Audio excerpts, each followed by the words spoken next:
Yeah, we're using the process right now to make sure that we're ready to go when it counts.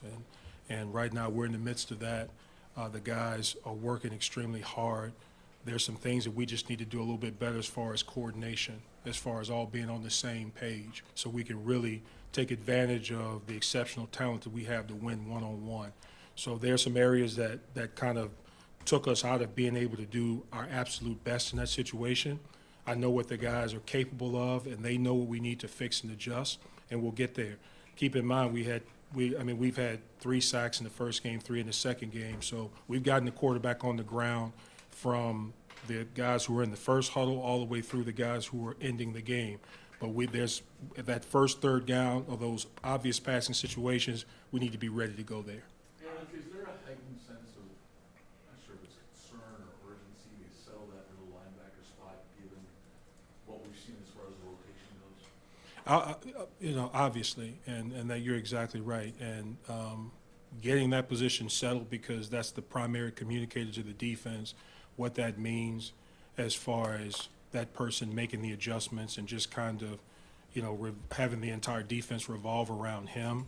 Sure. And, we continue to work through that. The people who are vying for that position are working their tails off, and we'll just let it play out. At this point, are you considering giving the green dot helmet to maybe a veteran player, knowing that there's that uncertainty at that position right now? Well, I wouldn't call it uncertainty. We're in the process right now of giving as much exposure as we possibly can to the people who are at that position, and then just getting ourselves ready to go for the next practice, the next game, and just letting the situation play out. Eric, Jordan Phillips, you've given him some limited work in practice since he came off the pump. Where is he at physically? Is he trending the right way for week 1? Absolutely. He's doing better and better. Now he's in a position where he can go out and take full advantage of practice. And he's obviously being on a ramp up kind of a scheduling program. There's going to be more today. And I look forward to hopefully seeing him in action soon. But the best thing that Jordan can do right now is just really, really take advantage of practice. It's going to be extremely competitive today, and just keep staying on schedule. But I like where he's headed. Is there a level of disappointment that one of the middle linebackers didn't just step up and absolutely dominate that position and take the job? No, not from where I'm sitting. I mean, what the offseason is about, what training camp is about, is trying to develop, the roster, trying to develop our defense, the values, the things that we want to be about, and also just going through the evaluation process. And right now, you could look at that one or two ways. Right now, we have 2 guys that or 2 or 3 guys we really feel great about, and they're making our decision extremely tough. So you can look at it that way, but disappointment, absolutely not. Coach, can you take us a little? Because of obviously what you expect them to do for you in the future, not what they've done in the past. But Jordan Phillips, he played, 24 snaps against the Bengals in the playoff game. He was hurting, you know what I mean? Sure. He gutted it out. Were you glad to see him come back because he kind of took one for the team late last season, playing hurt? Well, when Jordan's healthy, he's a dominant player when he's healthy. And so obviously, that's a fluid situation over the course of a season. You're never as good that late in the season as you are at the very beginning. What we're trying to do is just make sure we get Jordan back to a point where he can play the way he did in the opening game against the Rams, or somewhere close to that. He was dominant in that game, and before he went down the second ball game against Tennessee, he carried that forward. And Jordan is working on that. We know what he brings to the table when he's healthy, as a run defender, as a pass rusher, as a one-on-one guy.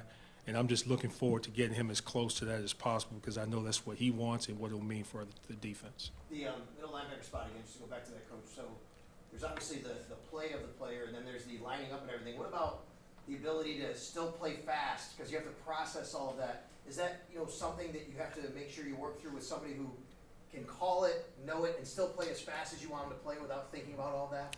That's a part of the job description, and it's a very important part of the job description, because not only does that position, that player, that have to communicate certain things to the defense, the front, the guys in the back seven, or in the secondary, but he also has to do his job. Right. You know, he has to get his eyes on what his keys are, and he has to know what his job description and details are. And you have to do that in real time. Sometimes when it's no huddle, sometimes in a critical situation, you have to absorb so much. So that's a part of the job description and detail, and that's what this part of the season is about, just getting ourselves as good with that particular skill as we possibly can be. Coach Cameron Klein seems to be a guy that keeps popping up. Keep noticing him. How would you describe his progression through camp and the preseason to this point? He's done some nice things, and there's a reason, obviously, that we brought him in. You know, quick. He's got a lot of energy off the ball, explosive type player off the edge. He's physical.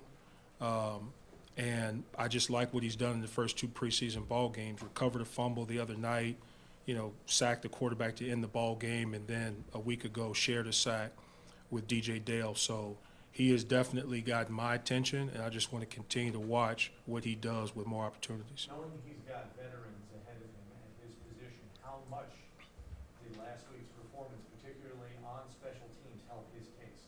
Well, I think anytime you perform well on teams and you attain the type of production that he's been able to do as a line of scrimmage player, I think that only helps your case in terms of trying to present yourself as a final 53-man roster member. But, you know, we'll continue to go and just continue to give him opportunities and kind of see where we go with that.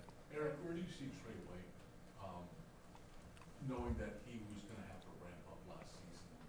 It takes that much time to get fit after an injury. Where do you see him right now? Yeah, Trey is, fortunately, he's in a different position than he was when he came back from the injury, and that's getting back to the Trey that we all knew and love and that we know is one of the best at his position in pro football. So just seeing him not so much worry about what's going to happen and just could be able to focus on the technique, the details of his technique and the scheme and the system that we're working. So he's he's less focused on the injury and more focused on just being takeaway Trey. From your perspective, what is the communication like with hearing how Vaughn's doing and getting updates on his progress? Obviously, it's getting closer to the season, wanting that impacts, you know, your planning, knowing how he's doing. Like, what is that like? How often you get updates and how is he? Yeah, I see Vaughn every day, and Vaughn is a part of the meetings. He's a part of what we're doing. Obviously, his status prevents him from being in certain aspects of our of the program and practice and whatnot. But I see him every day. I see Vaughn getting himself ready to play. Just going back to the meeting that we just had, he was as active in that meeting as he's ever been. You know, talking about just giving feedback, talking about what we were detailing on the film. So Vaughn's getting himself ready to play, and he's as close as he's ever been, you know, just to the group. He is not distant from the group. From a health perspective, like as a coach, do you have to plan for him to be available and for him not to be available week 1? Are you there yet, or is this still a little too far Well, off to get there? you know, as a coach, you always have to plan for attrition. You have to have a contingency plan because attrition is real in this league, whether it's Vaughn or anybody else. So you are always planning for the what ifs and different scenarios that may present themselves based on player availability. You know these players. Is there an under-the-radar guy that maybe we as reporters haven't really been talking about much that has really impressed you throughout this team? Well,